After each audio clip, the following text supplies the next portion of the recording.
everybody. Hope you're all doing well today.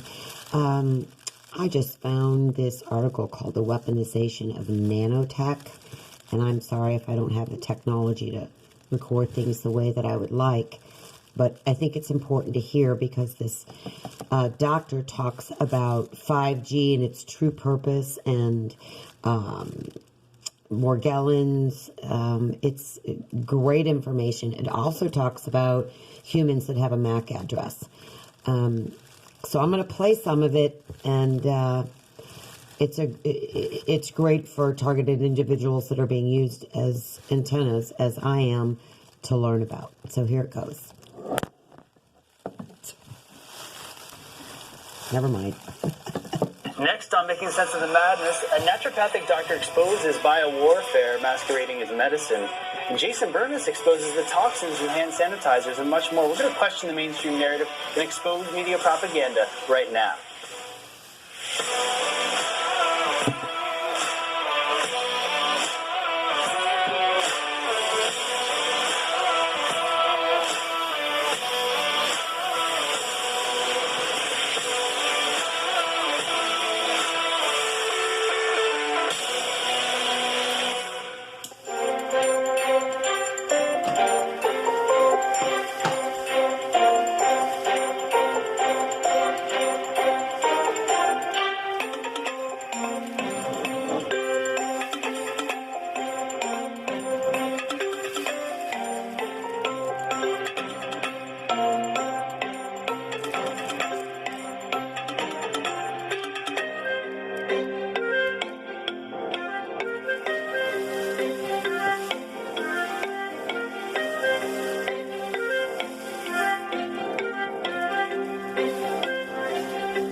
Apparently that's what's going on inside our bodies.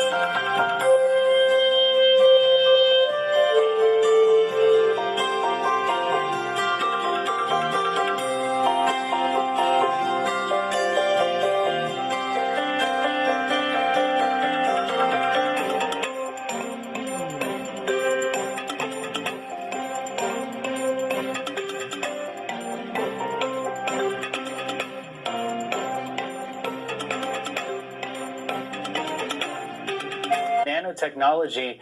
Thank you so much for joining us, Doctor. What did we just witness here, and why do you think it's relevant for us right now? Yeah. I think, unfortunately, we probably all know that when you see things like this revealed to the public, they've probably had the technology for over 50 years. So I would not be surprised if that is already taking place in the body on some other form.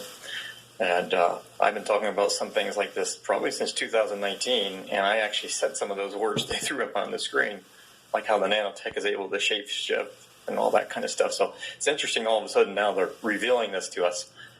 And the magnetic properties, it's like, don't people already have magnetic issues when they get the jab?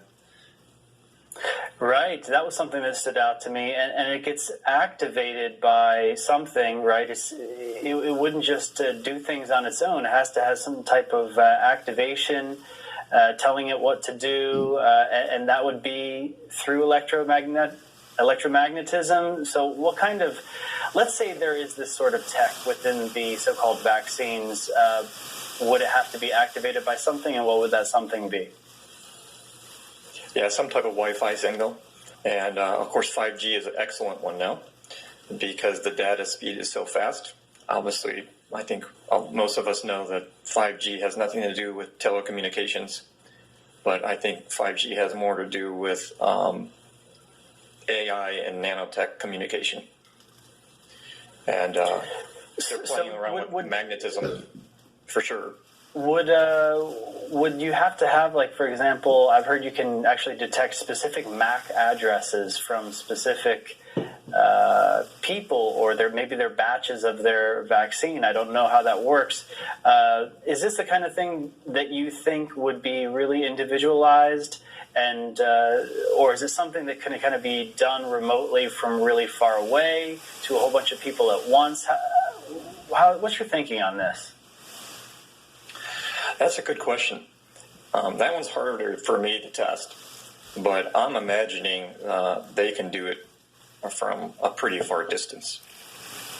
And I think it all depends on, when you really look at the technology, it's designed, like Moderna said, to be plug and play. So as they get more and more of this technology in your body, and it builds these elaborate circuits and communication devices in your body, if it's able to send out a message and they get a ping and they know they're communicating with you, then they can do all kinds of things. And if they can have a mass amount of people, then they could probably send out one signal. Yeah. Let's talk about some of the things that can be done. My mind started racing when I saw that clip of, if someone with bad intentions had one of those in someone's body, they could clot an artery and cause them to die. What are some other things that they might be able to do? Yeah, and as you were seeing, they were talking about the electrical principles and how it's a great conductor. So it looks like in that video they were using it to actually connect two wires. So can they use this to start forming different circuits in the body? Because we've already seen where you have the carbon nanotubes and they have magnetic iron oxide particles and all these different things. Well, there's a term Rice University coined called Teslaphoresis, and that is when nanotechnology is exposed to EMFs, they can self-assemble and build themselves into elaborate systems. So some of this nanotech could just be forming wires, and then you have some of this weird goo stuff that comes along and splices it together, and the next thing you know, we have a operating circuit. So what could some of these circuits be used for? I think they're probably being used to manipulate different electrical systems in the body. Obviously, the heart's a huge one. The brain's a huge one. I know military has been talking about some time about trying to get nanoparticles into the body where they can actually communicate and take over the brain. They've already done it with headsets. They have two headsets, and one person has a head cradle on, the other person has a head cradle on, and person A is able to take control over person B completely. And, their example is that if you're out in the battlefield and there's no doctor, then they can put these head cradles on, and the doctor can just tap into the soldier's body and take over his body and perform a surgery. And, of course, they want that in a nano form, and that was back like in 2018. So you have to wonder, between 2018 and 21, were they able to take that type of nanotechnology or that type of technology and put it in a nano size? You have to wonder about that kind of stuff. And is that what this is to some form? Right. I know we could speculate all day. We'll get into this real testing that you've done very soon, but I do want to ask you one more question about this. So I brought up the idea that, this could be used to remotely kill someone, but is it your thought that, they might not want to kill people? They might want to keep them alive and do things to them. What kind of things would they want to do to them to disrupt their systems? Yeah, when you look at nanotechnology and weaponized pathogens as a whole, I don't see them the same as biological warfare. I see biological warfare as we're going to kill people. Weaponized nanotechnology is really designed for controlling and turning on diseases. And I think since the 1940s, they have been creating all the diseases. And the other thing they use them for is subtle behavior modification. And ultimately, they want transhumanism. So they want a technology that can get in the body and start changing it into something different. And it's really interesting that we just saw this video, because throughout the movies, and I don't know, probably the last century, we've been seeing movies where they talk about this black goo. And this black goo is always shown to be like this alien technology that's going to change our DNA and turn us into them. And it's like, well, who are the aliens exactly?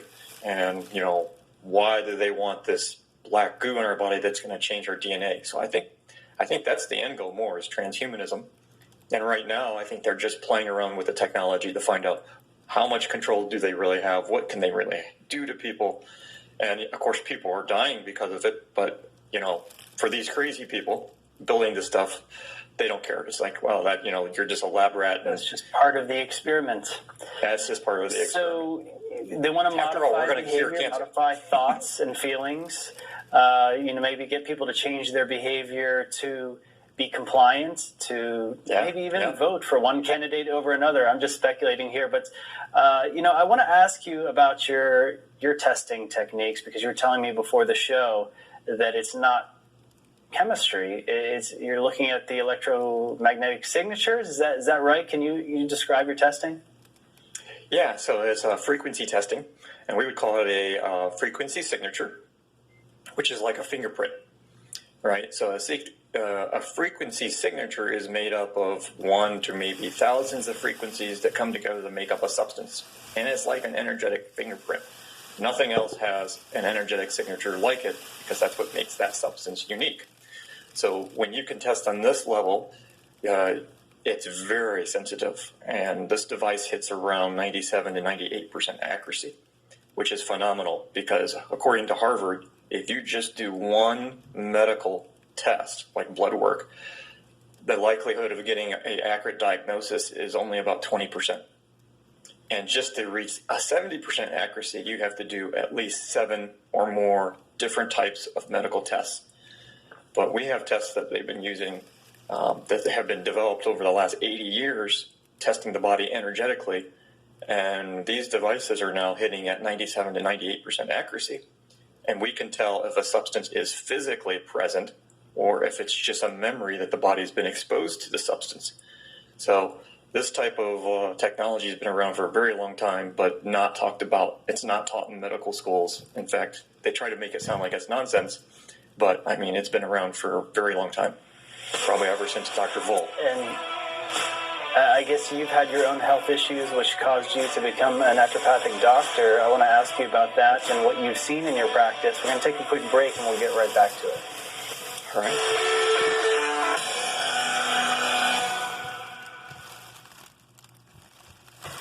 So my phone doesn't have a lot of storage space, so I'm going to stop there.